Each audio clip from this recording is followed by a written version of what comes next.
Tonight, we ban. Well, the top shot streets are a dangerous place, so you better tune in to a credible face like this one. Yeah, this one. And you know he's not alone when they're coming in hot. They got a Lake so stand and a guy who really likes baseball. I don't know why he likes baseball.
Let's go. What's up, everybody? Welcome to Happy Hour. We got Jump Shooting here. Fernandez. Borland's here. Mac Attack. Federico. Fanny's here. Chunk. K. Don.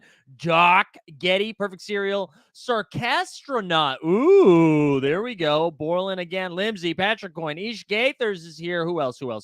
Jimmy Peacock on vacation. Roger. Hello. Chris is here. The Regulator. Biggie Boodles. Crazy Joe Davola. Okay, Joe. Vince Beltran's here. Coach Stark. No, this stream's for the West Coast. Gene's here.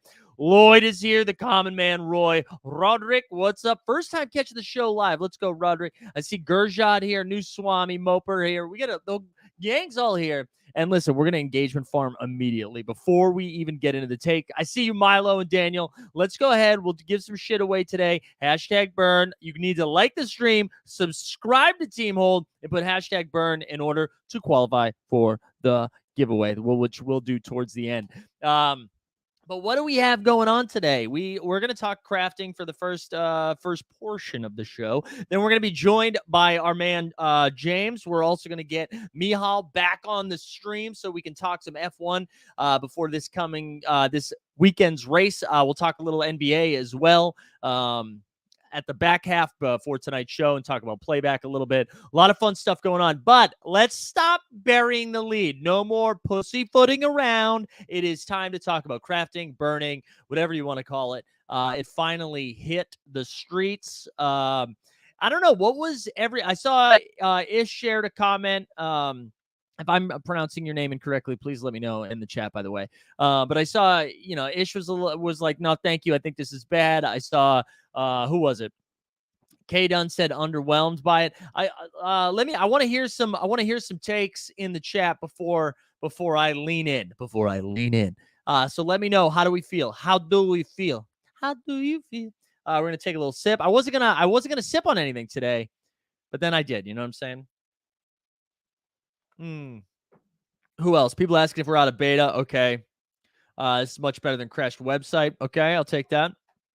All right. Well, people are getting loud outside, guys. It's getting loud outside my apartment. Why John Morant? Okay. No, so let's start. We're back at 1. Let's go over to what the site looks like so we can get a feel for it, right?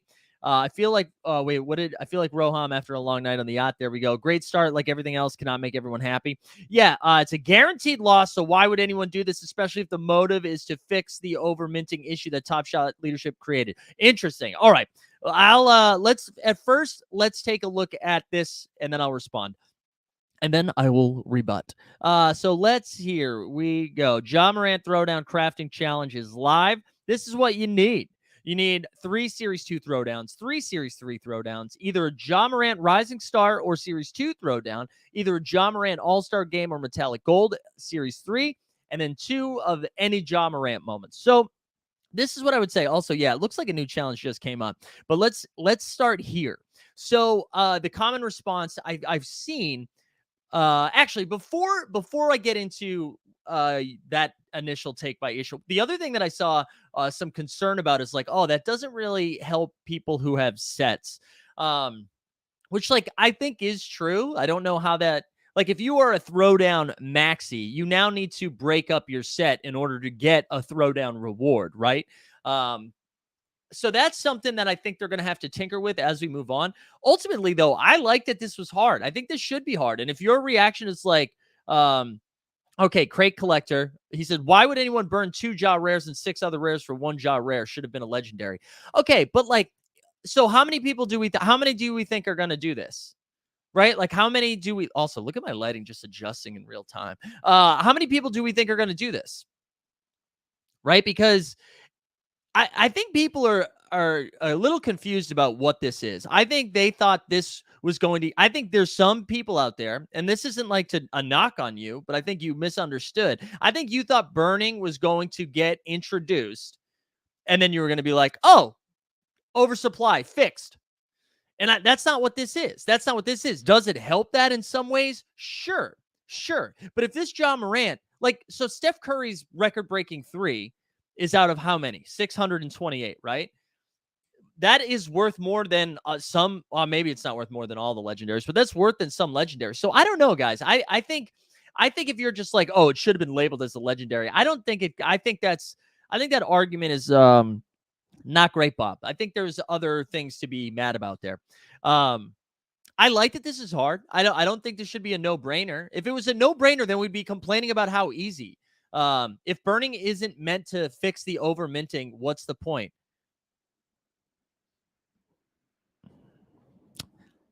Ish. You got me stumped, Ish. What is the point? If a challenge is not to get a challenge reward, what is the point? If a challenge is not a challenge, was it ever really a challenge before? Uh, it's supposed to help with that, but that's not to fix it, right? It's not to fix the supply. It's you making the decision to get rid of some moments to get a better moment, right? Leveling up, we could do that. I think that's another one. That's another call for it. But I think a lot of people are coming in here being like, oh my God, this was going to fix everything. And this is exactly what I was saying before this even started. I think we are projecting these expectations that are like not that you made up. It wasn't expectations that were articulated to you. You made those expectations up. And then you're like, oh, how did this not get fixed? And like, that's no, that's not on you. That's not on you. Like, I think that if you really thought that this was just going to get fixed overnight, that's bonkers shit. And that's not, I mean, that does feel directed at you, Ish, but there's more to it, right? This is the first time we're seeing it. Yes, it is going to help with some of the oversupply. More importantly, it's going to monitor the supply moving forward, right? This isn't going to fix everything that's happened. But moving forward, I do think this is going to help keep things in check. I don't know. I didn't mean to go on a rant this early. But yeah, that's kind of where I'm at. I don't think, where's Greg? I've seen people say 100% Greg Oden. Yeah, people want fixes and instant gratification, going to take a long time to undo the issues. Yeah. But I thought it was good, man. I thought it was good. Ja Morant, rare MGLE Series 1 3600. Who knows? It might even be worth it. Who knows? But then, like, I'm also seeing some comments too of like, well, yeah, dude, you could go get that moment, but people are just going to undercut that shit until it's worth nothing. Why are you here? You know what I mean? Then why are we participating in the platform? If that is like how we're doing it.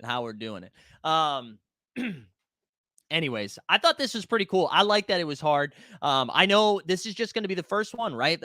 Pack Rip shared a clip from the or like a blip from the blog about getting these like team set type situation, or like these team moments, whatever the hell we're calling them, where you're going to be able to like, I don't know, maybe turn in a Charlotte Hornets stack for, again, this hopefully is like the off ramp for a lot of people that were collecting those big stacks. And I think that's exciting too. I think that's exciting. Ish, here we go. Sounds like another opportunity to lose money on Top Shot. You guys can craft all you want. Let me know how it works out for your account value. Ish, what's your Top Shot account name? I want to know. Are you active in Top Shot right now? Are you active in Top Shot? Because here's another thing, Ish, and this goes for everybody. You don't have to fucking do it. You know what I mean? Like, this isn't a gun to head. You have to do the thing. And this, again, man, I think like to be mad at this, to be mad at today, you have to try. Like, you got to go out of your way. You got to go out of your way to be pissed off at this today. Like if your response is like, oh, once again, Top Shot must be nice if you have money. I mean, like that's the yes, of course, that and the rest of the world, it works like that. Yeah, it would be cool. Brian says Jacob seemed to imply that most of the crafting will be using rares. Not sure it happens with the Series 2 stackers. Yeah, I saw that. I think that's going to be true moving forward. No, I know you're for you said, look, what's your name? We'll pull up your account name. I'm fine with that. I just want to know, like, are you still active right now though? It just feels, I don't know. I'm so surprised at coming in with today's announcement and being furious. I don't get that. I think you have to try to get mad to be mad at this. And I'm not even a shill. I'm not going to participate in this. I bought some Series 2 throwdowns as speculative to try to either get ahead of it or flip it. And it didn't work. I'm going to lose on that.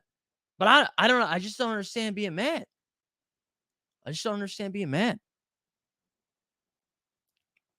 Anyways, what else do we got? My only concern shouldn't be the first burn be low-hanging fruit to make people get into it if the job, that's fine. You know what, if you want to say that, that's okay. I still am always of the mindset that the first time we do this, it shouldn't be for everybody. Just like test it out, see how it goes.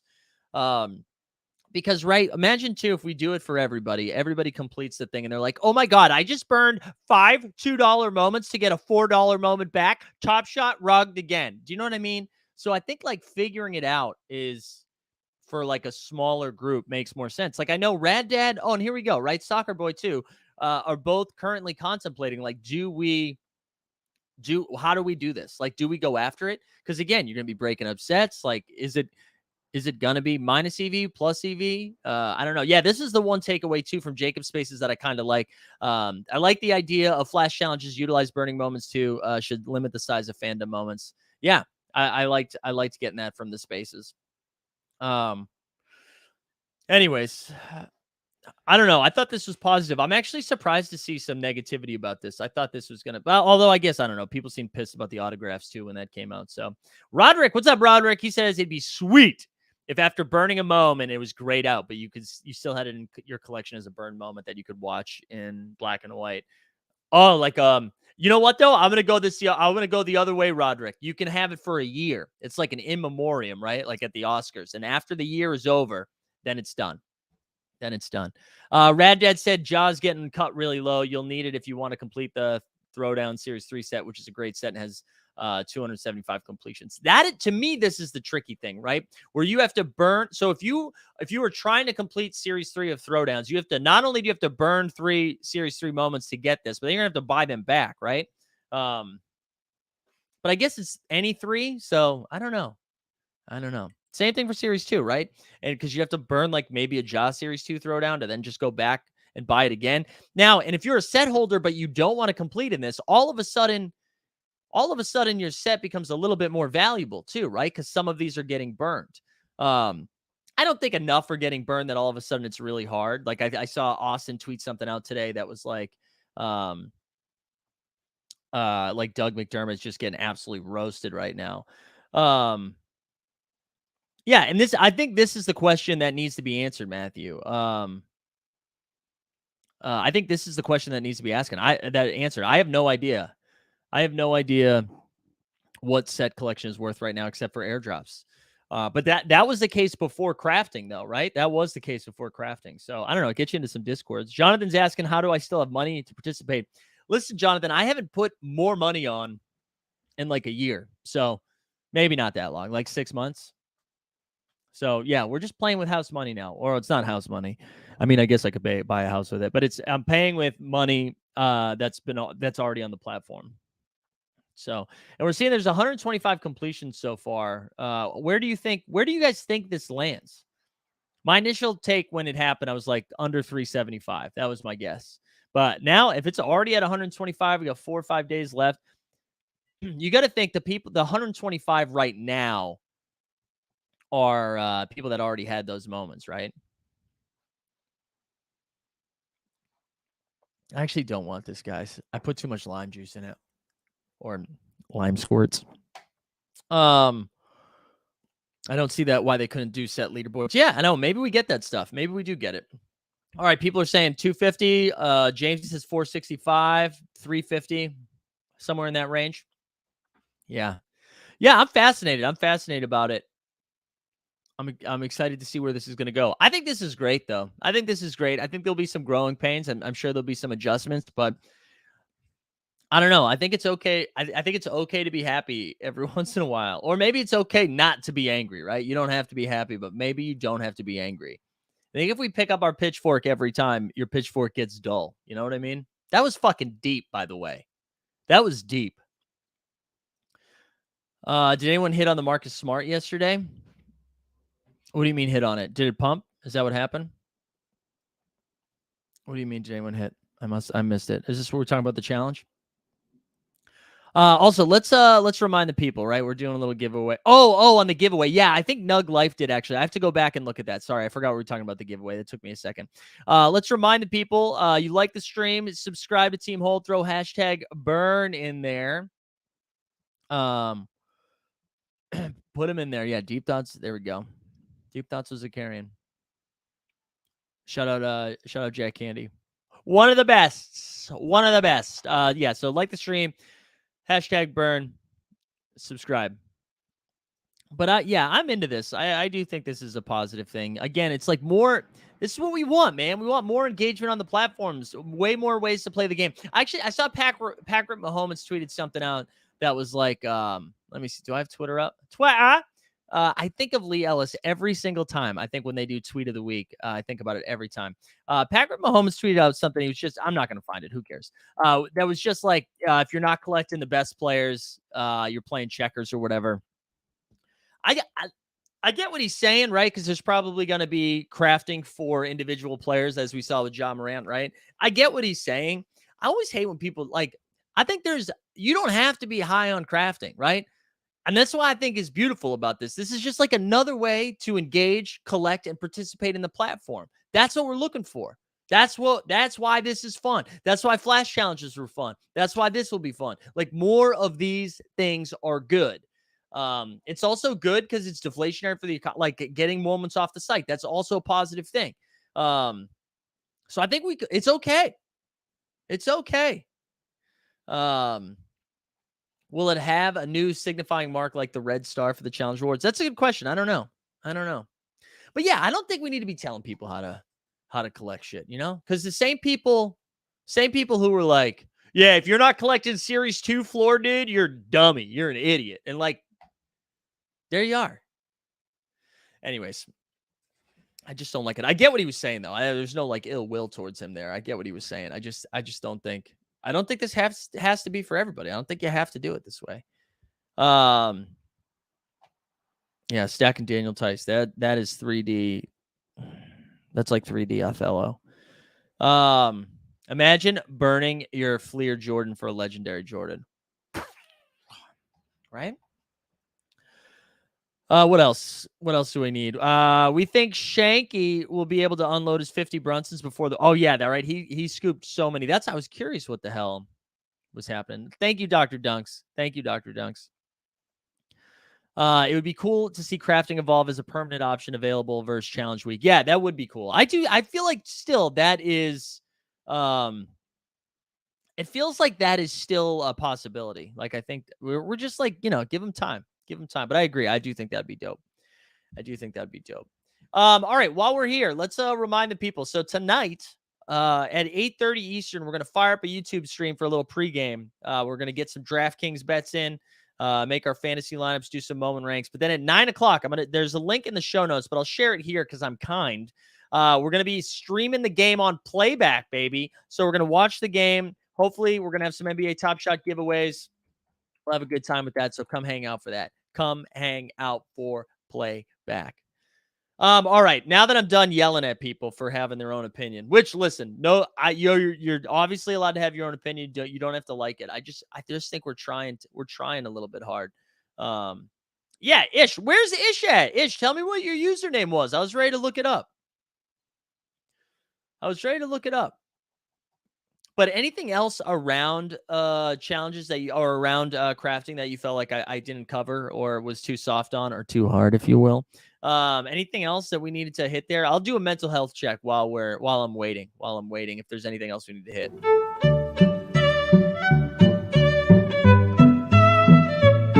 We can't go down this road. We can't talk about like how you need to have had sex in order to have responsibility. I just think it changes you, you know? I think it changes you. There he is. He's still here, Ishy, baby. We love to see it. Ish. I appreciate that. Most people just leave, but not you, baby. I like that. I'm excited. This is going to be a monster account. Oops, I put the wrong link in. All right, here was it. Kobe Dimes, 1977. All right, Kobe Dimes, 1977. Sounded like there was a car accident outside. Wait a minute, Kobe. Oh, wait. Are you? Oh, Kobe's Dimes, plural. My bad. I was like, dude, rugged. Kobe's. Come on, Dimes. 1977. Here we go. All right, he's on 84,000 collector score. Let's see. I want to see your recent stuff. You cool? Are you fine if I share this? I'm gonna share this. All right, I want to see your recent stuff. Kobe's Dimes, a classic Lakers fan. Ish, are you just coming at me because I'm a Celtics fan? All right, March. No, let's see. Let's see what we got here. All right, we're still active out here, Ish. Not in a week, but we're still active. We love to see it. Oh, speaking of people we love to see, let's go, G Dunn. I'm actually glad you're here, Greg, because I feel like you've already had some experience in the craft world. Yeah, and it's not just me. It's a 2-for-1. You also get Aubrey mid-work day. I was gonna say, Greg, I don't know if it's like when your mic first comes on, it starts at a 10, but it was like, oh, sorry. Let me just pump that down. Yes, if you want the inner workings of making of a rom-com, just listen up behind me. Yeah, what's it? Two crafts, one. No, that's not what I was trying to do. I was trying to think of a rom-com title, and that's where I landed. I apologize. Two crafts, one masseuse. The New England Patriots story. Wow. Greg, what was your thought? Have you had a chance to look at it at all? Very, very briefly. I looked at the challenge, and it's exclusive to throwdowns, right? With the exception of a couple jaws. Yeah. So, 3 Series 3 throwdowns, 3 Series 2 throwdowns, any 2 jaw moments, and then one of either his Rising Star or All-Star moment, I think, or MGLE. Oh no, I'm sorry, Rising Star in Series 2 throwdown, and one of MGLE Series 3 and or All-Star moment. I don't know, one of those things. Interesting. Yeah. Interesting. So it doesn't do much for our just terrible common floor market. No. And probably in the way they're setting it up, probably never will, I guess, right? Unless, no, I mean, it's simple. Oh, go ahead. Unless we're headed to, I haven't even had time to think about this, but the comparison of trade tickets versus burning. Is there a world where like you can burn, I don't know, 50 commons for a pack? Yeah, I do wonder, because right now Jacob in the spaces kind of made it seem like they were focusing on rares for the most part. But I do think in the future it's going to involve commons, and I agree. I think doing that would be pretty exciting. Yeah, it's going to be interesting to watch this compared to Candy. They snuck in their burning ahead of Candy, but Candy has at least announced they're burning for a while, and they're doing a similar. It's actually more similar than I thought it would be, where it's like you're burning. Half of your burn has to be that player that you're burning for, right? And the other half can be just riffraff from the marketplace. But it's gonna be interesting. Have they announced any other things coming up, or is this the only one? I think this was the only official thing that was locked and loaded. I think that's the only thing. I know they just announced a new challenge that I actually haven't looked at yet. So we can do it live. We can do it live over here. I saw there was a new seize the spotlight, it's a W flash challenge. Okay, so that's probably not going to be a burning situation. But they did mention that They did mention that we will see some burning of in flash challenges. Oh, Yeah. that's huge. Yeah, I thought That's that huge. If that we're was getting pretty it good. daily, Mm. I like that. And then they Perfect also cereal. mentioned, oh yeah, there we go. 4 moments for a lot. Yeah, I mean, the same thing as trade tickets, right? It's kind of Mhm. it'll. How are those locker packs sell? Like, do people do it often? I Or don't is it know. just like trash I for think trash? a lot of times when people miss drops, I feel like they fire out, or if they see somebody, put in something into the locker room that's expensive, they'll do it. So we'll see some of that. Sorry, that's my fans at the door. I found you. UPS. I leaked your UPS. address. Glad they found it. Oh, I was just gonna ask you something about this, and now I blanked. Damn it. Damn it, I forgot. I had something ready to go. But yeah, I think overall, I mean, there was some concern. People were like, "Oh, this is stupid." I just like, I think this is important moving, and just important that it's something we get to do. Like it's another way to engage, which I thought was good. Totally. I mean, I've had a little bit of fun. I have a Darren Fox throwdown from Series 2. Mhm. So I've just been I've been working, but I've been sitting on this page just refreshing to watch how many have been burned, and that Oh, little interesting. magenta or whatever pink line. Right. How far is that going to go up? Only 8 so far. Yeah. But It was funny seeing, like we said this before you get on, but Doug McDermott's Top Shot debut is like the most common thing being burned right now. So it is going to see it's going to be interesting seeing how quickly the not the Top Shot debut, the other moment, I think, the throwdown. yeah. But anyways, it's going to be fun seeing like something gets burned so much that all of a sudden it becomes a little bit more rare than some of the other things in that, That's the dream, and that's why it's like as fun as this is, and I get you have to test it out on a smaller scale, but I wish there was some form of free for all just to watch that happen. And like, is there a world where a common moment that is so slept out, like the Bruce Brown going to Roham's account or going to the locker room, like, is there ever going to be a moment where that the pendulum shifts and that becomes valuable because of the scarcity of it, even though it's not necessarily a desirable moment? I don't know. I'm sad to not get that yet. Yeah. The other thing too it hasn't been confirmed how they're going to do it, but they are doing these like team moments. So basically, if you, it hasn't been announced how, but I'm assuming you burn X amount of players from that team, and you'll get one of those team moments. And I don't know if they'll use commons in that, but if they do, I think that'll be pretty cool too. Because I think it helps people who have those like big team sets to get off of them, What is a team moment? Is it like the team checklist card in a cardboard No, pack? no. They were going to do this set. I think it was called, I don't know what it was called, Team Basic, but it's like a big team moment. So if it's a defensive stop followed by an alley-oop or something like that. It's almost like 2 or 3 moments within one. Kind of like a melt, right? Like a team melt. Yeah, I like that. Yeah. Drew brings up a good point. I mean, an interesting point. Edition size should change when you search the marketplace if burned. That always comes like crosses my brain when I'm thinking about crafting, because you can't. I don't know. I can't decide what's messier. Like it's still saying these throwdowns are out of 1800, or reducing based on the burn, but then suddenly there's a serial number that's 1800 out of 1792, right? Which is all, like, that doesn't work. That doesn't compute.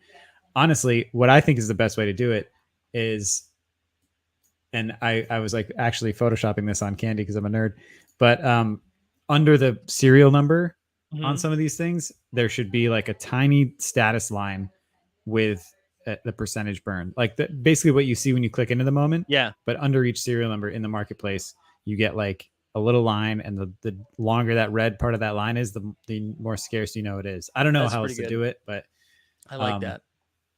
I don't know.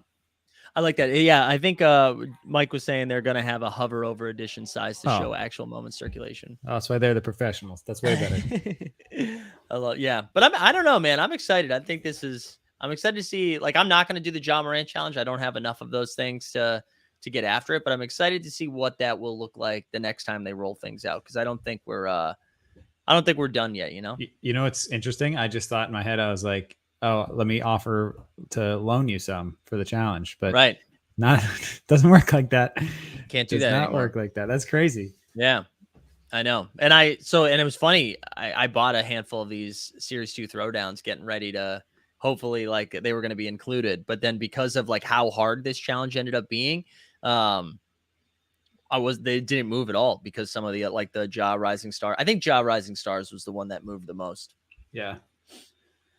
But yeah, I don't know. Bring on the burning for me. Make like 100 commons. Yeah, I mean, basically the Series 1 thing. Pull them out of circulation forever.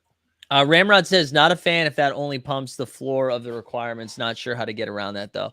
Yeah, I mean, I get what you're saying. But I keep going back to this, man. This like one thing, this isn't supposed to be a quick fix to the market. And I think if that was your expectation, that you were like, we have too many moments, they're going to introduce burning, they're going to burn 80% of the supply on Top Shot, and then we're going to be fine. That's just not how it's going to work, you know?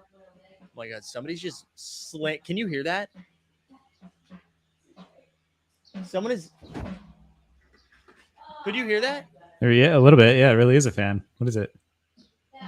Someone is just banging like a tom drum right now outside my apartment.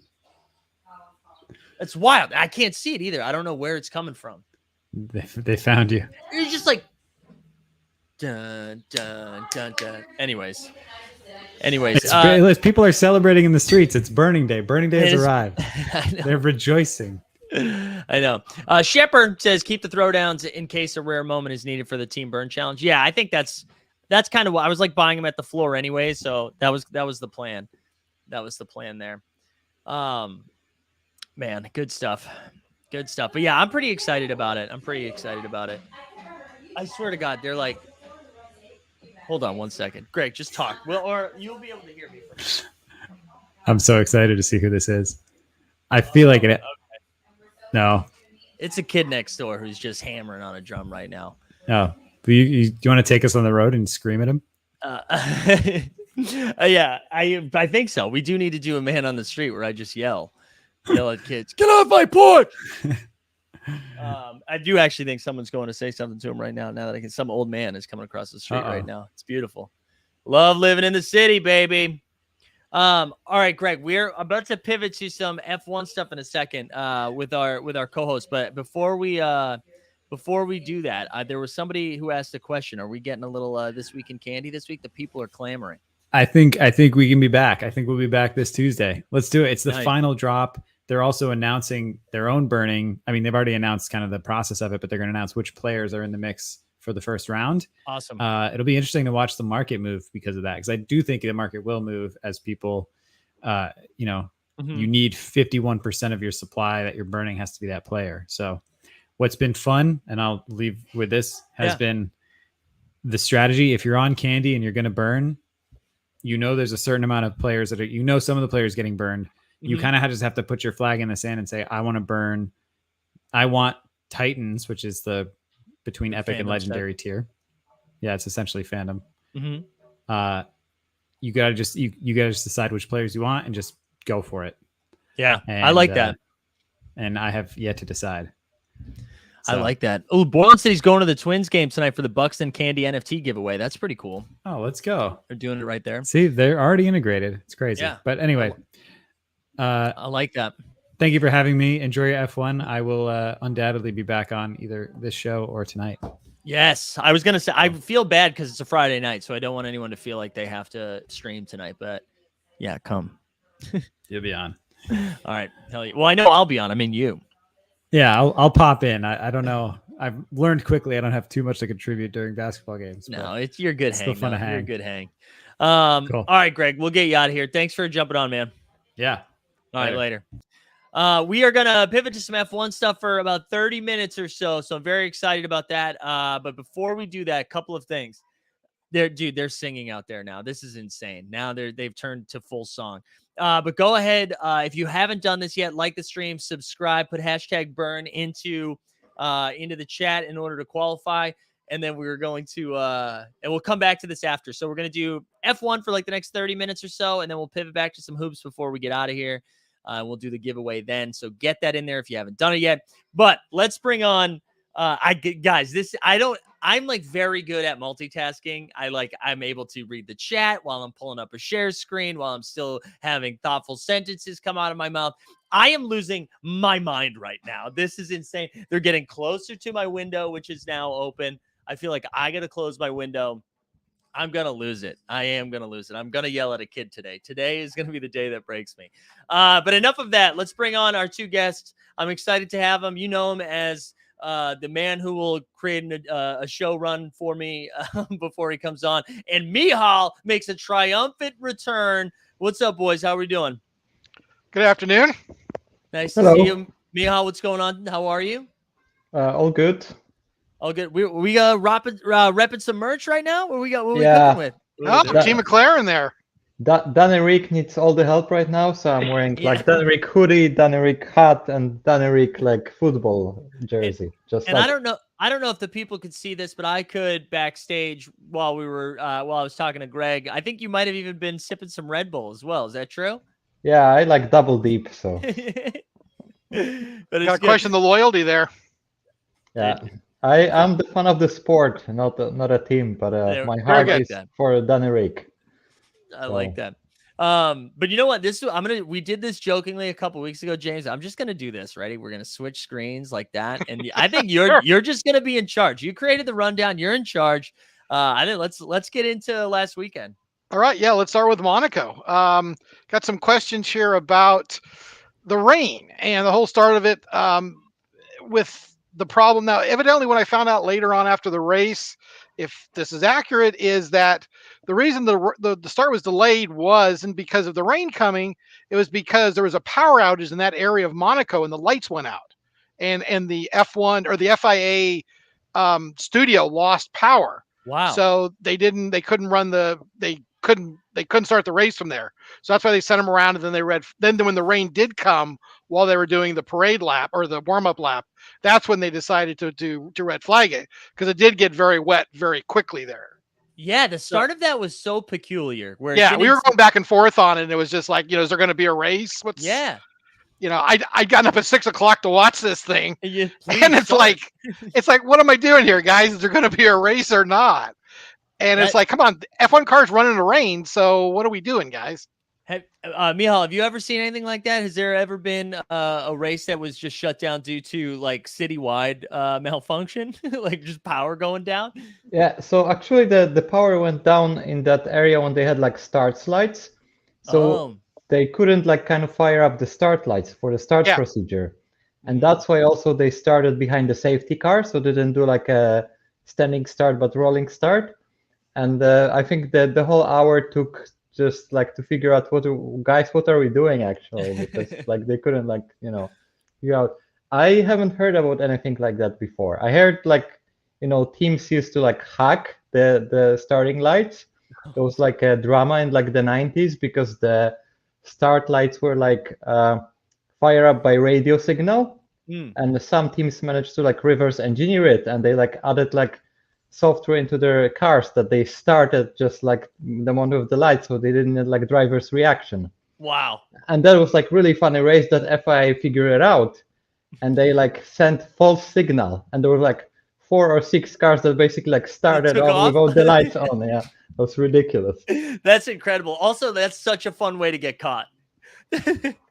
Like that's such a fun way to get caught. I love that. Yeah, that's nuts. The other funny thing about that too, and I feel like this was somewhat similar to what happened with the Champions League final, is right. We saw a delay, but no one really knew. Well, like there was confusion around the delay, which I always think is weird because like most of the time you're like, oh, it's raining out. We're gonna pause this for like a half hour or whatever. It's just like clear cut. But again, like this for Monaco, it did feel like even the announcers were kind of like, I have no, this is bizarre. It was weird. Yeah, I didn't find this out until the end of the race when it was some of the post-race breakdowns actually kind of went into the fact that the starting lights, they lost the power in the starting lights area. Yeah. And they couldn't go forward with the race. Like I said, but then fortunately or unfortunately is when the rain came, and then that's what held them up. And then I think and then from there it was just, okay, how are we going to get it restarted? And I think like what Mia said, they didn't have confidence that the power would stay, so they lined the cars up, and they lost the starting lights again, they'd have a mess. So I think they decided, like you said, just go through a rolling start with it rather than standing start. Yeah, and then we finally got the thing going, and then Ferrari did their Ferrari stuff, right, where they refused to run a well-run race in Monaco. Yeah, Mihal, what's your thoughts on that? Yeah, I think Ferrari, like professionals of shooting them in the foot with the strategy. I think they like messed up Seb Vettel a couple of times this way, and yeah, that doesn't look good when you like start with 1-2 in Monaco and are unable to win the race. That's was really bad. I jokingly tweeted out that if I'm Leclerc, I'm just going to NASCAR. Like, I'm not dealing with this anymore. Like, I'm done with Ferrari. I'm done with all this. Like, just give me a full car. I'm done. Well, this isn't the first time there's a strategy. I remember the Mercedes errors that cost Hamilton the race back in, I don't know what, 16, 17, when they screwed up that one. And didn't Red Bull screw up Ricardo one year too? The cost him the It was also Monaco. They like did a really bad pit stop and basically I think part of the reason, and chime in, if you think I'm wrong or right, that because Monaco, you can't, the passing on the track is minimal at best and extremely difficult. So therefore, your pit stops are your passing maneuvers. That's how you can pass cars and make up spots. So that's why it's so critical to get that right. And if you get it wrong, why you can wind up being the pole leader, not get passed on the track, but make an extra pit stop and you wind up in fourth. And you kind of go, what happened to my victory? I'm now fourth, and I went from from the pole leader to not even on the podium now at the end because of strategy errors. And that's why, again, Dwight Leclerc was so ticked off about it. And it felt like, to Brandon's comment too, the uncensored radio feed was great. That was fun watching him lose his shit.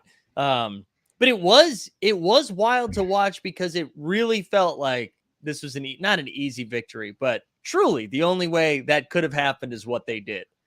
Or an accident. But he seemed to have such a stranglehold on the early parts of that race that I was like, okay, this is it. It reminds me of what was the race a few weeks ago where same thing, like the engine died. I'm like, oh, Leclerc's going for an easy victory here. This isn't going to be too scary. And then all of a sudden it's done, Yeah, no, and the thing with Monaco, that's one of the complaints about it is it's a very processional race. It's hard to get around anybody. Even faster cars getting around back markers is difficult. There's the famous one from, I don't know, it's been about 10 years ago, where one of the leaders got stuck, had to do a pit stop early and got stuck behind some back runner, and he spent like 82 races. And I remember Ron Dennis was determined to ruin that driver's career because it was a McLaren guy that got stuck behind him. And he basically was determined just to drive the guy out of F1 because he wouldn't let him over. But that's the problem. You can't pass even if you've got a much faster car. You need a really much faster car to get around in Monaco. And that's one of the complaints about the race, and whether it's going to stick around or not going forward. Yeah, well, because I saw there were some rumors, right, where we might not see it there again. Yeah, Miha. So basically Monaco is out of contract for future years. This is the last time they had a contract, and it's unclear if there's going to be a new contract because traditionally it was always the same weekend, and Monaco was very unflexible about it when it happens. And also they pay very little money to host the Grand Prix, and now there are like places that are willing to pay way more money. And the calendar has only 52 weeks, and basically like there are like maybe 23-4 spots on the calendar max. So right now, the Formula One have like option to hold the race in that place that you cannot really have good racing, and they don't pay any money, and just like traditional, or have a place on like new fancy track and make it on a so it's a business. Yeah, it's kind of interesting too, because Monaco really, like you've already outlined, both of you, like it's not really great for racing, but it does look so cool. Like that's one of my favorite ones to watch because you're seeing that like apartment building right on one of the turns, and everyone's just like outside watching it, like from their window. And I'm like, man, it just looks beautiful. You get a tunnel going underneath a casino like that. The track has no business being where it is. It makes zero sense, but it looks so cool. And it just reminds you of like, it feels like old timey, right? But you're right. I mean, it's bad for racing. It's bad for the drivers themselves. If you could, I know there's some like rumored places of where it could go, but if you could pick like one city anywhere, where would that we're currently not racing, is there a spot where you'd be like, oh, this would be like my ideal situation? That's interesting. Where would you want? Where would be somewhere as glamorous as Monaco? Right. I mean, Singapore's pretty cool. Singapore, that's a good one. I mean, the Singapore race has been pretty cool. I think it's supposed to come back this year, if I remember right. They've been pretty strict back on calendar this year. So yeah, I know they've been pretty strict on the COVID regulations down there, and then China's coming back next year. Not that I make that Monaco. I think one of the things they may be looking at is, because remember, the Miami race is owned by F1. It's not basically run by somebody else, and that may be something, because Miami is, for America, that's a that's a pretty cool city. That's where all the stars are. It's where the glamorous people are. South Beach. It's got the scene. Yeah, it's not Monaco, but you know what? It could be Monaco light if if you made the track a little bit better, and you maybe something where you moved it out more towards the waterfront there, where they used to run along the waterfront when they ran the IMSA races and some of the IndyCar races back there in the mid to late 80s and early 90s. So, I think they recreate Monaco in New York. I think you shut down the city for like a couple of weeks. No one could go on the streets. You just rip it down Park Ave. You got to come around Central Park. New Yorkers would love that, Mike. Oh yeah, that would go over so well. The mayor would be impeached in a week if they tried that back there.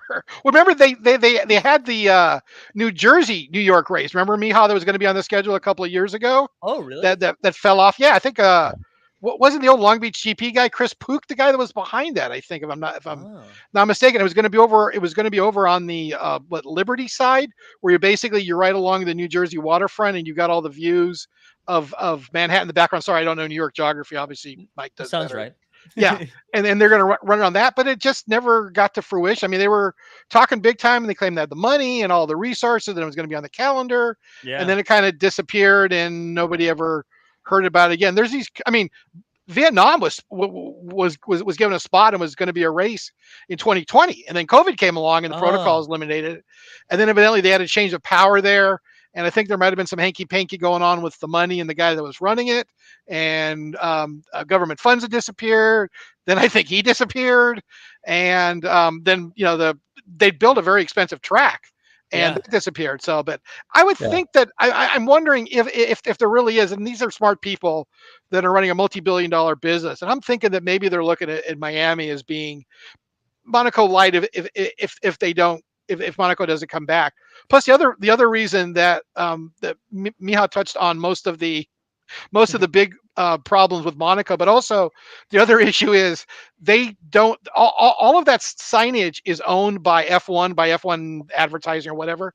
They don't own it in Monaco. Monaco owns it and sells their own signage, which creates a large problem because Rolex is an official sponsor of F1. Tag Heuer is the official watch sponsor of the Monaco Grand Prix. So there are really places where you got where you have Tag Heuer backed up with a Rolex sign in the background, or vice versa. And there was a big Tag Heuer event one of the nights there, and evidently Rolex was extremely ticked off about that because look, we're paying big money for this sponsorship, and in Monaco we're just getting our competition plastered all over the place. Yeah, and we're not happy about that. And that's one of the problems about it. Evidently, the guy that runs the ACM, which is like the Automobile Club de Monaco, Del Monaco, is been there for like 50 years. He's a buddy of the crown of Prince. What's his name? Prince Albert. Prince Albert. Thank you. And they're buddies. And the guy's kind of like, we are Monaco, you must come to us because we are the historical race. And F1's going, you know what? Things have changed in 50 years. It's not the same as it was. And everybody's got money now that wants a race, and you're not making it profitable for us. So maybe we need to rethink this. I will say we're planning on doing our honeymoon in the south of France next May, June-ish. So if Monaco wants to run it back one more time, that'd be pretty cool. Like, I would love for them to do it one more time, and then you can get the hell out. Wait, hold on. But Mihal, is there I don't think you answered. Is there a city that you'd be like, oh, sign me up for F1 and or bring F1 to this city? So I was actually thinking about Singapore too, but it's coming back this year. But it's like really, really great race, really nice track, and it's pretty cool. What about sorry. Also, like this year, Germany doesn't have any Grand Prix. And it's kind of weird. Yeah. But like out of like two tracks, both Nürburgring and Hockenheim, like I'm not fan of any of those. It would be fun to maybe have some like really good track in Germany, but generally I don't know. But just to add that offense of like Rolex Tag Heuer, another thing that's in Monaco is that they run the TV production. Like usually it's like Formula One team that does it, but in Monaco it's the Monaco crew that runs production. So if you have like strategically placed advertisement, and you also direct the cameras, you can have like a lot of power of what's shown on that camera and what's not. And Absolutely. that was like really annoying Rolex off this case. So there was like a real struggle about this. Hey, real quick, one idea for a race, maybe. What about a London City race? I would love that. I'd be a fan of that. Because I know they've talked about it and it's never really come to fruition. I know they did a small, I think it was a Red Bull run through the through the streets of London a couple of years ago. And that's always been talking. And go ahead.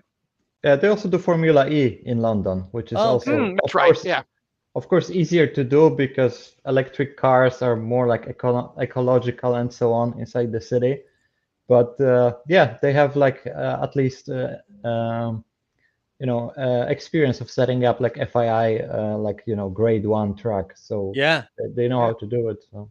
Yeah, I'm a big fan of just throwing racetracks in the middle of a big city. So whether it's like Hong Kong, London, New York, wherever, I for some reason that is so cool to me, and that's why I loved Monaco so much, because like this, it makes no sense, but it looks dope, even though it's probably terrible for the actual racing. But there's something, I don't know what the right word, mystical. I don't know if that's the right word. Magical's probably better. Historical. Than mystical. Yeah, both of those. Historically magic. But yeah, I love that. I'm excited to see what they do with it. Also, like logistically, it's much easier because usually the tracks are like in the middle of nowhere, like kind of crappy places. It's really hard to get. There's not good roads to get there. There's like really poor parking situation. Yeah. And pretty much about after every Grand Prix in Europe, at least, you hear like dramas about like people trying to get out for like hours out of there, because it's like logistical nightmare. That makes sense. And in the city, it's like easier to like provide public transport and basically like organize it much well. It's of course disturbing to the city in like major way. So there's of course like upside and downsides. And drivers generally like the challenge of the street circuits. So. Yeah, that was one of the criticisms they had. Remember, we talked about Spain was getting the people out of Spain to Barcelona this year because they had a whole huge crowd, and they couldn't just get. I mean, they couldn't get the people out. Were taking hours to get out of there. That's always been a problem in, or at least it used to be at Silverstone, especially if it rained. All the parking lots would get muddy and people would get stuck. And then last year it happened at Spa when we had the 3-lap non-race, and they criticized Spa and they told them they better get their act together if they want to keep the racer going forward. Yeah. Wow. I apologize. My Make-A-Wish where you'd bring your racetrack, where you'd bring F1 probably set us back 20 minutes. So I apologize for throwing a random question that would take something, but we can keep moving. My bad. Not a problem. Well, do we want to talk about some news between the races with Sergio's new contracts? Sergio Perez, of course, who won Monaco, has a new contract, but interestingly, he signed it before Monaco, and he's going, gee, should I have waited a few days to sign it? Maybe I had a little more leverage after I won. But I think he's very happy with it, and I think he's, it's good for him. He's done well. He's been pretty close to the perfect teammate for Max. He's fast enough to push him, and he's also reliable enough. He's really good with tires. He's always had very good tire management in his career. It's interesting for him because if you think about it, especially Michal, if you remember, he was one race away from being out of F1 in 2020 or 2019. 2020. The only reason was because he did that Hail Mary at Bahrain and was able to win that second Bahrain race. And then Red Bull said, you know what? He's a better choice than Alex Albon. Alex, I'm sorry, but you're out, and Sergio, you're in. But he was one race away, like I said, one race away from being unemployed because he'd gotten tossed out for Vettel at the becoming new Aston Martin team. So, I mean, he's done pretty well considering he was a guy that was looking at unemployment pretty close. He could have been the next Hulkenberg as far as being X'd out of a ride. So it's pretty good for him. So I'm sure that's why he's happy with the new contract. And he's not spring chicken. I think he's 32 or 33. So, maybe one more contract and he might be done. He's got a wife and kids and time for, spending more time with the family, maybe. I mean, he's been awesome so far this season too, right? I mean, there's nobody. I feel like he's been very consistently up there. I think he got unlucky one race, right, where he like spun out pretty early. But then I still think both they both retired that race. That's right. The first race. Yeah, They had right. some Bahrain because of the fuel problem. Yeah, fuel pump issues, and basically their engine stalled. And yeah, Sergio was like okay last season, but this year he's like really vibing with this car. In some tracks, even better than Max. And this is like first time for many years that Max has a driver that's like on some occasions faster than him. Yeah. Which was like a case last race. He qualified higher, and he also have a great history in Baku. He was like 3 or 4 times on podium in Baku in like shitty car like Force India or like Racing Point. Mm-hmm. And now he won last year, kind of thanks to crashes of Max and Lewis, and he's doing better in free practice than Max also did today. So Yeah. it would be really cool if he like won, back to back in Baku. I mean, that would be fun. Yeah, back to back Baku. I like that. It would also just be fun for him to win another race, only because like another race soon. Just for the dialogue around it being like, actually, maybe he's better than Max. Like, that's going to be like every talking head after that, which I don't think is the case. But you're right. It is fun that he's like pushing him to at least it's going to keep it's just going to be great for Red Bull because they're going to be pushing each other, hopefully in like a positive, competitive way, not in a detrimental way. And like you said, James, he does seem like the perfect teammate where in the race, he's kind of like, all right, let me cook. I forget that was 2 races ago, right? Where he's like, can you get Max out of the way? Yeah. Spain. Yeah. Yeah. He wasn't too thrilled about that. And that was kind of, it was interesting how they did sign him back up after that. Yeah. Ferrari was kind of hoping that Perez, if it's not going to be their drivers, that Perez would win rather than Max, because they're hoping for some discontent in the team. Right. Because if Sergio's right there, he doesn't. Does Christian still make him pull over for Max if they're a couple points away in the drivers' championship? As long as they both bring the cars home, is he really going to? Is Max really the number one driver, or is it just, hey, I want a world champion and I don't care how I get it? Yeah, great, we love Max, but a world champion's a world champion. We don't really care which one. So we're saying we're like 4 races away from a Red Bull crash. That like they're going to be going at each other's throats if it gets close. Yeah, I mean the further we go into the season, and if they're gonna continue have like such a small difference, it's gonna get more and more feisty. And Sergio is hungry. He knows he doesn't have like much time left to grab that world title and maybe be last chance. So he may say like, screw it, let's do it, just like Rosberg did in 2016. And yeah. Yeah, that seemed to be the 2 takeaways, though, for me from Monaco, is that Ferrari seemed to shoot themselves in the foot, and that Red Bull looked good, and there wasn't too much else. Oh, Mercedes looked all right too. I feel like they're starting to round out into a consistent form, and with they look better. Yeah, they look better in Monaco, but it's not a high-speed track, and we saw as we talk about Azerbaijan later on, we'll see that there's still problems. One thing before we actually start is one of the things too that's been out there is the questions still continue about what's going to happen to Mick Schumacher and what's going to happen to Danny Ricciardo, because both those drivers are kind of under the spotlight right now. They haven't been showing well. Ricciardo's not out of contract, but evidently there's some sort of clause where if they're not happy, Zach Brown can walk in McLaren. Can walk away from him. Sorry, wow. Miha. Mick is out of contract this year with Haas, but he's a young Ferrari driver, so Ferrari kind of owns him in a sense, and they can place him. There's been some talk that because of the closeness, if Vettel decides he might want to retire, they may put him at Aston Martin because they think he's a quick driver, but not quick enough for Lance Stroll. Yeah. Though I think over time, Mick would be faster than Stroll. I mean, Stroll's an adequate driver, but I think there's more talent on Mick's side than there is on Stroll's side. I don't know, Mika, what do you think of if we had a Mick versus Stroll?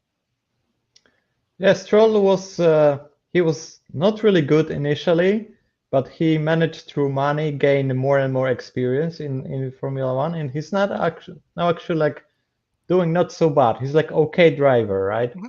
Yeah.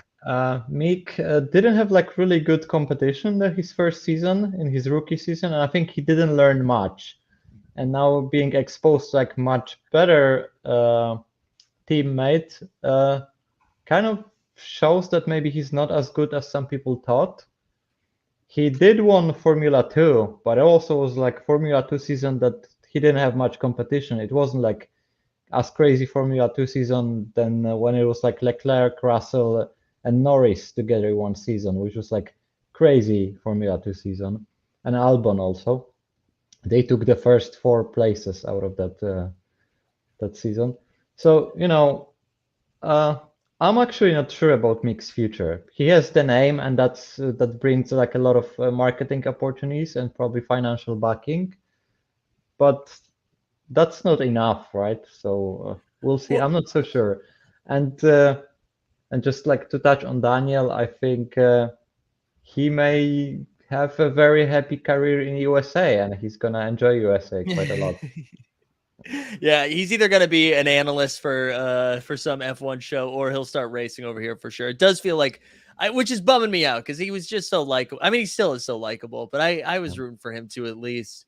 I don't know. I was rooting for him to push a little bit more than what we're seeing. He kind of seems not checked out, but he's just not even in contention. Like, I mean, it's every time the race, even if he qualifies well, it seems like he's just moving backwards. But to touch on Mick just for a second, like he's going to be lucky if Haas is still racing by the end of the season at this point, because they are just rolling through cars, right? Like, I mean, that last one was, I mean, I don't think I've seen an accident like that in a while where, well, I guess I didn't even really see the accident. I just saw the car split in two, and I'm like, holy shit. Like, he's lucky he's okay. But Haas might be in trouble at this rate with cars. Yeah, and that's like second car he split into this season, because the first one was like in practice in Jeddah, like Saudi Arabia. Yeah. It was also like basically a write-off. So those are like 2 cars that are completely destroyed, and those like over $1 million in like, damages. So. Yeah, I mean, at least they don't have the Mazda spin problem this year. But yeah, you're right. I mean, he has cost them a lot of money, and they're not a team that gets to the budget cap, so they're not going to have a problem exceeding the budget cap.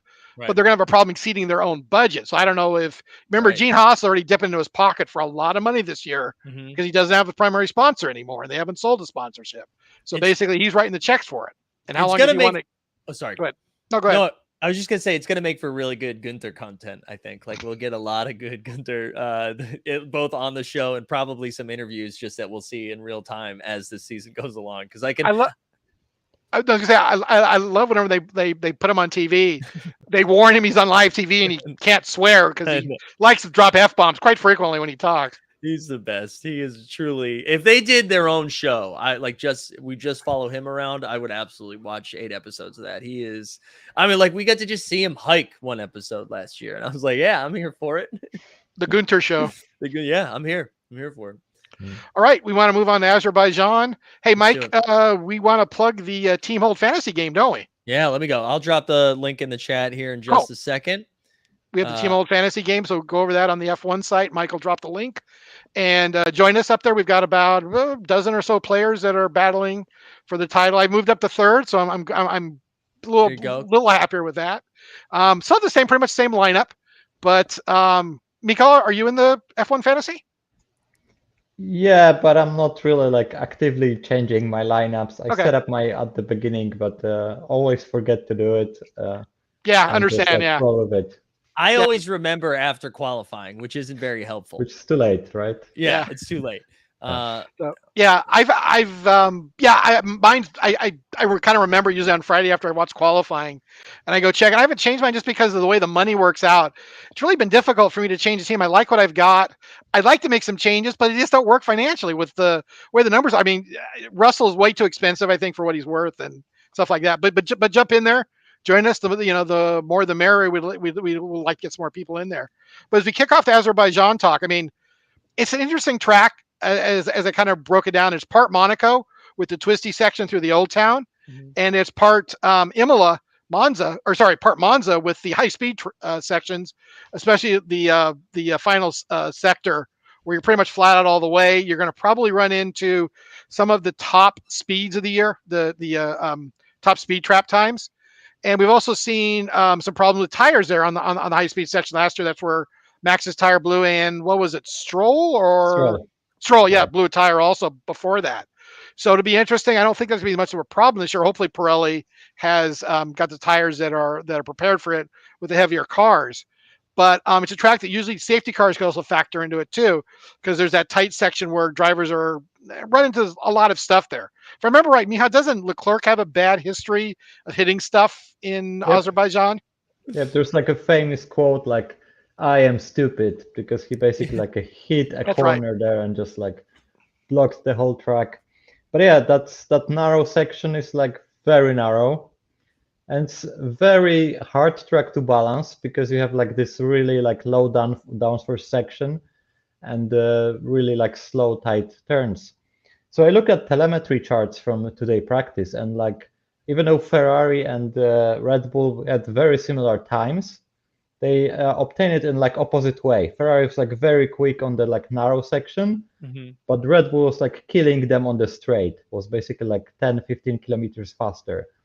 So they have like completely differently set up the car, and they still managed to get like very similar times. But that straight, I think it's the longest straight on the whole calendar. It's like 2.2 kilometers, so like 1.5 miles. It's basically like overtaking, great overtaking place. And if you have like 10-15 kilometers per hour, you're faster that much. Then they can qualify like third and fourth Red Bulls, and they'll be able to easily like overtake Ferraris there. So I will say too. Oh, sorry, go ahead. No, go ahead, Mike. No, and I feel like that's been a similar story in some of the other races too, right? Like I'm now blanking on what the first race of the year was. Was it Bahrain? Yeah, Bahrain. And it was the same thing, right? Where like Ferrari would on the turns would like create separation, and then on every straightaway, Red Bull would be right back up on it. So it's a big cat and mouse. Like, can Red Bull keep it close enough on the turn so that they can pass on the straightaways? Which is just so funny because I can't tell like how much of that is car design versus how much is that is driver, right? Like it feels like the Red Bull engines just got more oomph to it, and then the Ferraris are just trying to like squeak out like driving skill on the turns. I don't know if that's how I'm seeing it, but I don't know if that's actually truthful. Yeah, I mean, it can be a combination of how much downforce you want on the front versus how much drag you want to trim out of the car on the back, which will make it less stable. So that's kind of one of those trade-offs. And from a Miha saying, it looks like that Ferrari's gone one direction, Red Bull's gone another, and we'll see how that. It'll be interesting to see how that pans out. Especially come qualifying. But like I said, the safety cars. There's been 2017, the first year we had 3 safety cars. 2018, 2 safety cars. 2019 managed to get through without any safety cars. 2020 we didn't race. 2021 last year we had 2 safety cars. So let those factor in for tire changes, because I mean it is a quick track, so passing isn't a problem like it was in Monaco. But you still got to think that if you can time the safety car right, if you happen to get lucky and time the safety car right for your tire changes, it's a lot less time. Oh, one of the other things I was thinking about with we talk about the the speed advantage with drafting and with DRS. There was one lap I saw in FP2 with Lewis where he was where he had Sergio perfectly set in front of him about 500-600 yards, and as he tracked him down just before turn 1 and his flap closed, he basically got right up on his tail. He came down the track without any anybody in front of him to draft a couple laps later, and he was between 18 and 20 kilometers slower than he was when he was drafting Sergio. So that makes a big difference. Yeah. And it's going to make a big difference for them because, again, it seems like some of the porpoising problems come back. When you've seen some of the in-cars, especially with Lewis, man, it looked pretty brutal. It was just bouncing around, and it wasn't just high-speed aerodynamic action on the head. That was up and down on that car, and it looked pretty brutal. I mean, what's going on, do you think, with them? Because they claim they had solved it, but it doesn't look like they're solved on high-speed tracks. Doesn't look like so, yeah. And this problem is like very complex. It's not only aerodynamic problems, but also I think the suspension, because there was like one pretty important component of suspension that was like delegalized this year, and I think those two issues like compounding on that. So yeah, the bouncing was crazy. Both like Mercedes, but also like Ferrari was like bouncing pretty violently today. So I think it's gonna be like another weekend with a lot of discussion about those sea mammals that bounce. Mihal, what do you think? You think some of that's also down to the tire change, because the new tires this year are a lot stiffer because they're smaller sidewalled, and they don't have as much give as the previous tires did. Yeah, they are both stiffer in like up and down, but also in lateral movements. Mhm. So this may also have impact. Like there's probably like some of many issues that cause that. We had like a drastic change of technical regulations this year, and I think a lot of those things compounded into those issues, and nobody could like predict them. So Yeah. But I think it's pretty cool because that gives like another issue to solve, and like that's the most interesting part for me of the sport, like basically trying to solve those technical issues. So. No, absolutely. I mean, and that's what makes it one of the coolest things, is because it is a pure engineering series, and basically, if you got the smartest people and the best, and the best driver, you're going to basically hopefully be the team that wins it. But it's interesting when you start getting cars that don't fit the driver, like it doesn't fit Lewis this year. Possibly you might say it doesn't fit Danny Rick, is why his problem is too. And that's when you start getting some changes, and you get like, maybe this car does also fit, maybe this year's car fits Sergio a little bit better than it fits Max. And that's why you get so many changes. And this is the first time in 7 or 8 years we've had changes like this. So they do kind of get a shakeup in the driver lineup too. It's funny with Danny Rick too, though. Like, I think if this was his first time not fitting, like the fact that it's 2 cars in a row that seem to not fit him well, you kind of start being like, well, is it the car, Danny? And it could be, it absolutely could be, but I feel like you get less wiggle room when it happens 2 times in a row. But don't forget, the last McLaren victory was Danny Rick at Monza last year. That's true. So he is the last McLaren driver to win. So that's was that the sprint? Was that one of the sprints, or was that that was no, like actual? Yeah, that was the GP he won. Yeah, and Lando was second. Now there's also questions whether Lando could have passed him and they didn't let him, or told him not to. That's but right. That's still, Danny Rick won it, and it was a 1-2 for McLaren. First time I think it's 2013 or so. So yeah, so as far as that part, I mean, it'll be and to see how that works out. And I really am a little perplexed with Mercedes on this, because I mean, they've shown to be the best and the brightest to me, at least because of their dominance. Now they also lost a good number of engine people. Christian at Red Bull has been hiring them away for their engine project for the ex-Honda Red Bull powertrain problem. I know they've lost 2 or 3 good people there over there, and that may have hurt them a little bit on the engine side. But I just wonder, when are they going to get this worked out? I mean, I very confident they will work it out, but we're 7 races in, and Michal, what do you think as far as them getting that squared away? Because I would think they would have gotten it by now, but maybe not. Like you said, it's very complex. Yeah. You could hear like Lewis saying multiple times that maybe it's time to like focus on the next season and just like not put that time. But the regulations for the next season are the same. So basically, like focusing on this year car is basically like help them to understand the issue for the next season. They're like very committed to this aerodynamic concept with like those, some people call them zero pods, those side pods that are like really narrow. Yeah. And it looks really cool. So I'm afraid that when they like figure it out, they're gonna be dominating force again. So like I don't mind them being a bit behind right now. It's fascinating though, because like they're not that far behind, right? Yeah. Like when you look at it, I mean, they performance-wise, it does seem like there's a considerable gap between what Red Bull and Ferrari's doing and what everyone else is doing. But when you look, like a couple races go their way early or in the next like few weeks, and all of a sudden it's a little bit tighter, Yeah, they're like. Oh, go ahead. They're like very consistent at like scrapping those points like on the like top of the midfield. So they're like not winning. They're not very often on podium, but they're like consistently getting points. Like George Russell was top 5 in every race, for example. So even though it's like performance is not there, they're like really good at damage control or not like falling behind. And so even though they have like performance very similar to Alpine, they're like much higher, compared to them in the points. So, it's probably like a lot of those things that work in that team. Like they have like good strategy most of the time, and they can figure out how to like play out the game even if their hand is like weaker right now. So that also shows like how resilient team it is.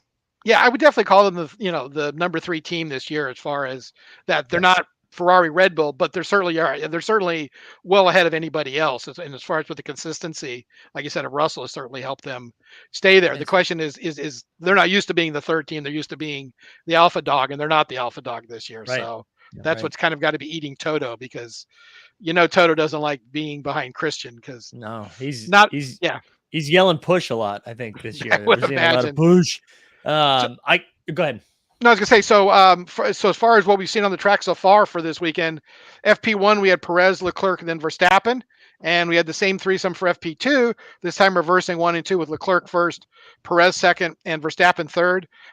Danny Rick P14, Mick P19. So guys under the spotlight, not showing very well this week. Qualifying comes up tomorrow. I think it's going to be around 9 or 10 o'clock Eastern time in the morning, if I remember right. And it's really kind of weird, because they were talking about this on FP2. They're going to start qualifying at 6 o'clock. And I think it gets dark there by 8. Now qualifying should take roughly an hour, but there've been times when they've red flags. This track has a lot of crashes on it. Yeah. And they had one qualifying session that took 2 hours a couple of years ago, and it's going to be pretty much dark by 8 o'clock. So I don't know what they were thinking. I don't know if it's because it makes better TV back in Europe when they do this or what, but I mean, Mihal, they're the experts on this, but man, I think they're really kind of pushing the envelope on you get a couple crashes, a couple of barrier movements, and you've got to, bring out some stuff, red flag it, put barriers back up around the track. You could be pushing, you may not be, you might need headlights on the car come time when FP3's done. Yeah, and I think that racetrack doesn't have like flood lighting, it's definitely pushing, and I think it's mostly for the TV reasons, because they always try to put those races that are at the same time in Europe. So if they're like 2-3 hour difference, they kind of push them around. Of course, it's impossible when the race is in in States or Canada or Western Hemisphere.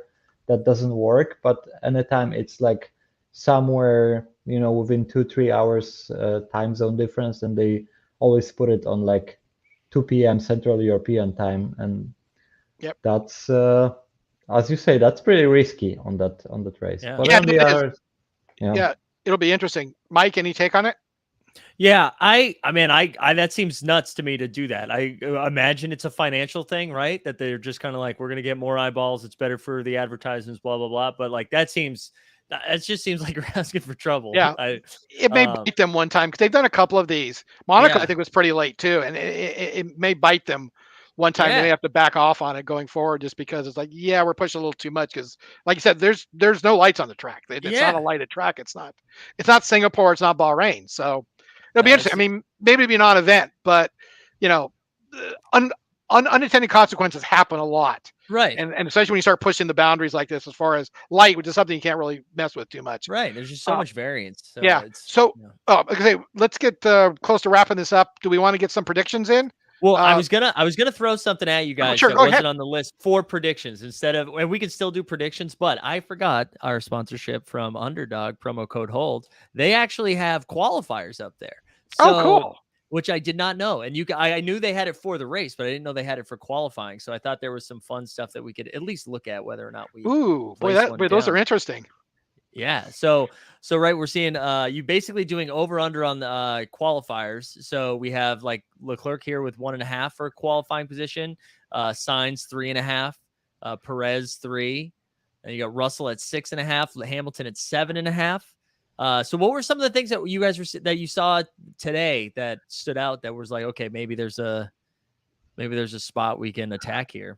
I would say I'm not sure. And sorry, the over under means that they qualify above that spot. Yeah. So basically, under 1.5 means Leclerc needs to have pole position. Okay, gotcha. I would the scroll down a little bit. I would say the Fernando one. I would think he's going to qualify worse than 5.5. That would be my pick. And I think Ocon might qualify a little bit better than that. I like that. Also, seeing Ricardo at 12.5, I think that might be because he's like America's pick. That seems 12 seems maybe too low for what Danny Rick's doing these days. Mihal, he's your guy. What's your take on Daniel? So he had couple occasions of not getting to Q1, like the Q3, the top 10, which puts you at risk to like, being over that 12 and a half. And like, Yeah. I'm afraid this may be over. Me too. This year. Yeah. I'm not fan of this scenario, but reality is that it's quite possible. Yeah. I was surprised with Sergio having like what was his like 3.5? Three. Oh, Yeah. Okay. So yeah. So basically, to have like under, he would have to be either first or second. Correct. I would kind of risk that under for Sergio. Yeah. Just because he's pretty good on street circuits. He's a good history here, and he's like on a good form. He did well in Monaco. He's like on the, that he's like feels very strong, and it also has like very good impact. The reason why like Danny Rick is like not doing well is because basically like there is like psychological impact of like Yeah. Yeah. So I think this, like Sergio is like on a roll right now, and this is like really good occasion for him. So I like that. So this would be if you use Underdog, throw promo code Hold in there, you get a deposit bonus. But this would be like a $5. You risk 5 to get 50 if you get them all right, and you could do as little as 2. And if we just pick 2 of these, it'd be 5 to win 15.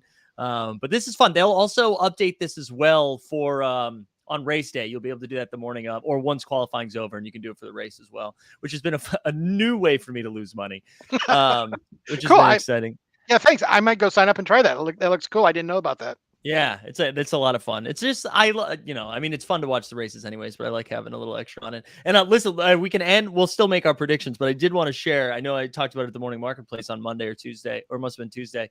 But I do think I might have a future in F1 racing now. After this past weekend doing those F1 go-karts, I feel like a pro. I feel like I could do it. I feel like I have the build for it, and I was fearless out there running into my future father-in-law at full speed, using a little DRS boost. So I'm ready to go. I didn't know. I didn't. Never got the story on the bachelor party hijink. So I didn't. So you guys went out and did karting. We did. I didn't know cool. This was a thing that there was in the same place. There was this like bar rest or a bar. There was axe throwing, and then there was this like full on. They had 2 different courses where you going like 30 miles an hour, just freaking humming in those things. And it was a lot of fun. It was chaos, and I think some of my friends were a little bit more apprehensive, and I believed that I was very good. I was zipping around, but I had a blast with it. I'd go do it again. I'd highly recommend it. It was fun. Yeah. Yeah, I mean, I saw you when you guys did the basketball thing at the Basketball Hall of Fame. Yeah. So I would think you'd be a pretty good size for that because, I've got probably about 50 pounds on you, so I probably wouldn't be a good. I mean, I've done it before, and I've lost the people because I weigh a little too much to because weight really matters in those because those are really horsepower driven. I mean, you're talking like maybe 4 or 5 tenths a lap on weight differential that I would have to outdrive you, and I'm good, but probably not that good. Miha, do you do any karting? Have you tried any karting? I tried karting. Like for me, it's a bit more complicated because I'm paraplegic. I'm in a wheelchair, so I need like hand controls. Okay. But I did it a couple of times, and I remember like my ribs. Like I had like such a ribs pain of like just being like tossed around in the seat. And, but it's so much fun, and like initially like first few laps, I was like so afraid to like go full throttle, but when you like get used to it, that's a lot of fun. I really was getting super aggressive towards the end, and I was passing everybody, and we got to, there wasn't a lot of spots to use the boost, and there's this like big downhill, and I used it then, and I was trying to move to the inside before the turn on my father-in-law, and he turned a little bit earlier than I thought, and I mean full speed, I just T-boned him.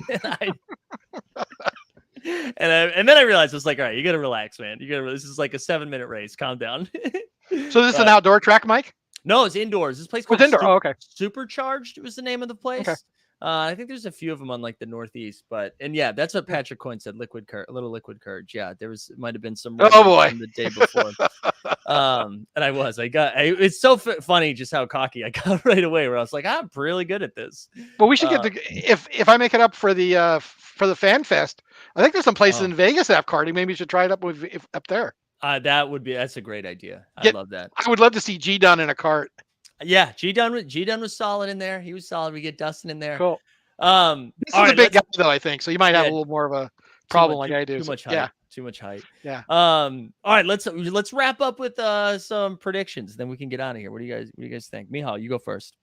I'm gonna be Sergio Maxi this week. I'm gonna be Ooh. like Sergio pole position, and he's gonna be second because team orders. That's my way to see it. I like that. James, what about you? What do you think? I'm gonna say Leclerc's gonna get his magic and his mojo back here, get some payback for what's happened to him, with Max second. No, Sergio second and Max third. Ooh, I like that. I kind of funny thing about Baku is that over like 5 or 6 races, there was never the same winner. Every year had a different winner, and both Leclerc and Max haven't won here yet. So it's it's for them to win here. Interesting. I was kind of excited. I want a Lando showing. I feel like we're due for a Lando race, but they've just been so bad, so I'm not going to pick that. And I kind of want to pick George Russell, but they've been all over the place as well. But I don't know. I feel like Russell's been hanging around, right? He's been he's had one podium this year. Has he had a podium? Yeah, but like Mihal said, he's been top 5 every race. Yeah. So I wouldn't put him on the podium, but if we were going to go top 5, I would definitely include George in the top 5, probably 5th. But I would include George in the top 5, absolutely. Yeah, I think fine. So Sergio's already been taken. So I want, because that was going to be my pick. I'm going to go Sainz. Let's see if we get a Sainz bounce back. Sure. He's ready to cook. Sainz needs a good race, so that would be like really nice. He does. For him. Hey, one other thing I wanted to chime in on not F1, but for any motorsports fan, this is the weekend of the 24 Hours of Le Mans, which is the top endurance race of the year. It'll be starting, I think, at 4:00 Central European time.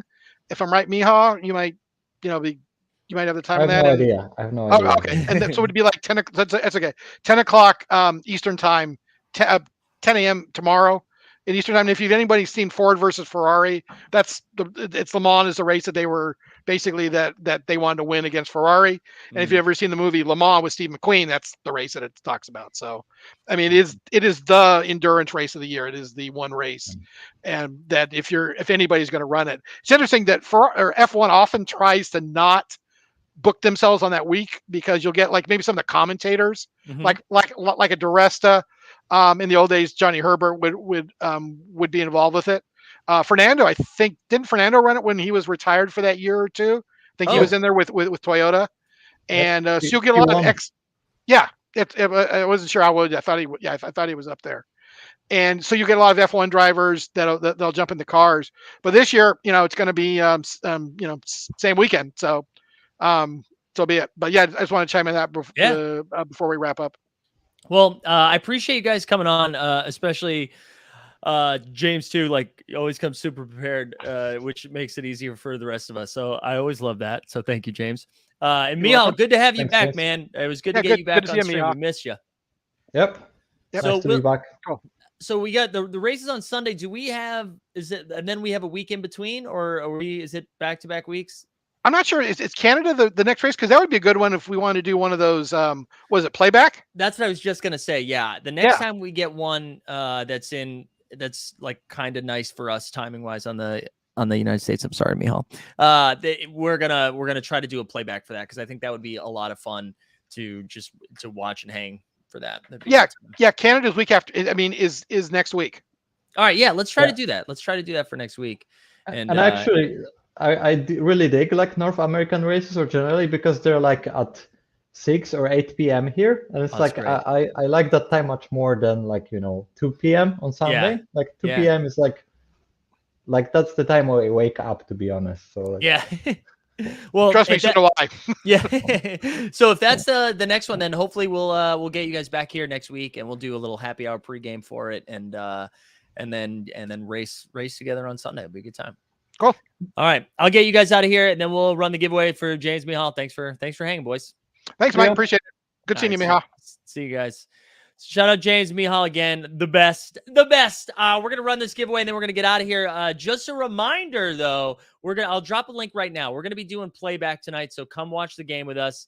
It's free as long as you have any sort of way in which you watch television. So if you've got a cable subscription, YouTube TV, Hulu Live, whatever that may be, you can come watch the game with us live. Or if you just want to hang out, you can do that without seeing it, and you can just see my face and listen to it. But for the meantime, let's give this bad boy away. If you win this giveaway, we got 98 entries. All you got to do is like this. I mean, it's too late. You can't do it. All you got to do is shoot me a DM after you get this, either on Twitter or on the Discord, and we'll get you that giveaway. It's going to Pokemon Taylor's Pokemon. Pokemon Ellis. Well done. Shout out Pokemon Ellis. Give yourselves time to connect. Go click that playback link now.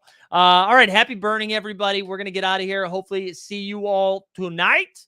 Even if I don't, have a great weekend. We are out. Well, the top shot streets are